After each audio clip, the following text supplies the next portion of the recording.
Hey, yo, Rise and Trap, man. You know what time it is. It's time for that market update where I'll show you not financial advice, but financial freedom on these charts, man. This one right here is for the weekend update, so you guys can be ready for anything that comes to the weekend. So let's get to it.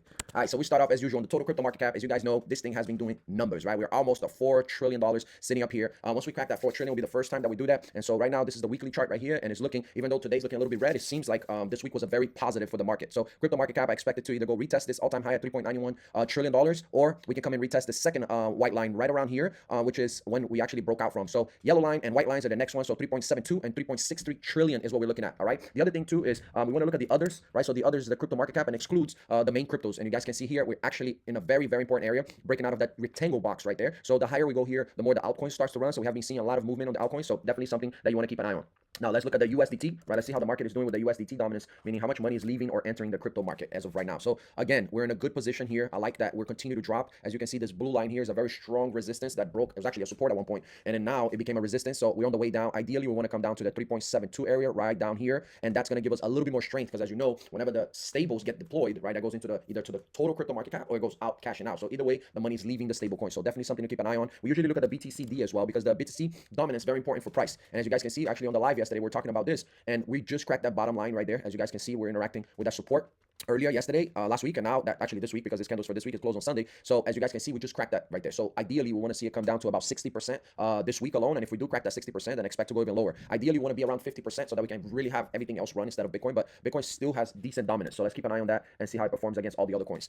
This is the Bitcoin chart right here, also on a weekly basis. As you guys know, we usually look at it on the weekly basis to determine what's going on. So what we want to see here is we want to close Sunday above the $118,000 line. So we don't want to lose that. We have been playing around going up and down between these yellow lines right around here.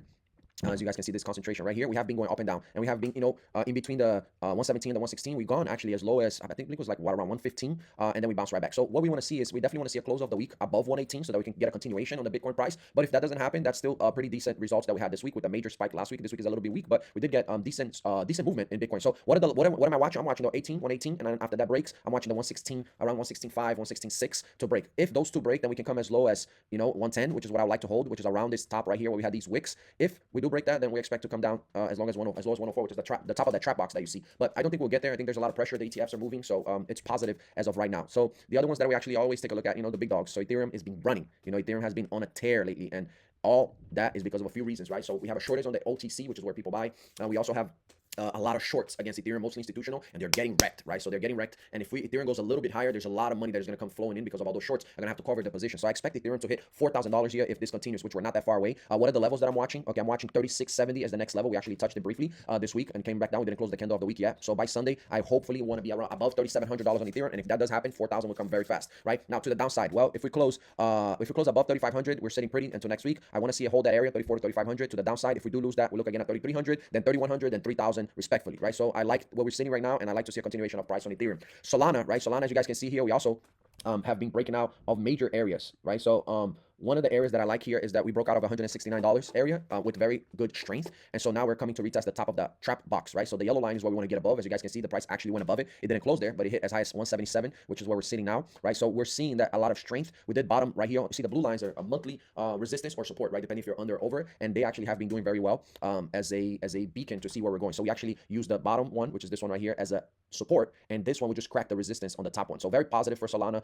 The next levels that I want to see it maintain, I want to see it maintain above 170 for the weekend close, and if it does, then we're going to go see higher, right? So between 180 and $202 is my next area of interest for Solana to the upside. And then if we do lose the 170, we're going to go somewhere retest where this blue line is first, around 172 to 74, and then if we lose that, 168 is a play, right? So that's Solana for you. And then there's two other coins. Now I'm trying to give you a couple of coins every time I run these. So the coins that I'm actually looking at, it's Uni, right? So Uniswap. Uniswap has been doing amazing, right? Like, so Ethereum is running, and so everything that is in the Ethereum ecosystems or even the layer twos, you should be paying attention of those, right? So Uniswap here has been doing good numbers, and this is the areas that I'm watching for Uniswap. So this area right here, and I also want to be watching the close here. So we're currently in between $9 and $11, right? Which is what we broke into this week, which is green candle that you see right here. So this green candle right here, it's a strong candle, it's a candle of the week. It came from $9 and now sitting at around $10, right? So I want to see it close the week above that. If we do lose, there is the support of 940, which is around that area. Then we can come retest lower before we go any higher, right? So to the downside, I'm looking at $6, right? Between $6 and right around here. So $6 and $8 respectfully is the areas that I'm looking at. And then last but not least, another coin that is doing amazing on Ethereum is Lido Finance, right? As you guys know, Lido Finance is where you can stake your Ethereum, and there's a lot of talks about staking lately. And if they get approved for institutions, this is going to be major news for Ethereum because institutions currently getting 5%, 4%, depending on the treasury T bonds that they're buying. So if they can replace that with Ethereum, which has a lot of upside but also stability as we go through this market, it'll be a very positive. What am I watching for Lido Finance? Well, ideally, right, we want to crack above this dollar. So we have actually went above it, but we didn't close up there. So ideally, we want to see a close on Sunday above the dollar. If we do, then 139, 140 is at play, and then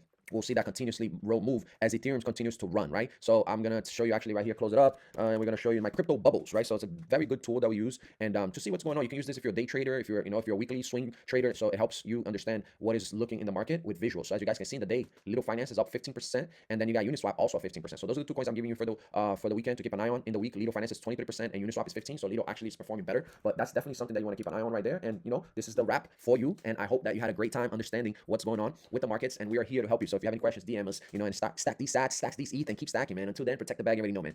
We stay trapping.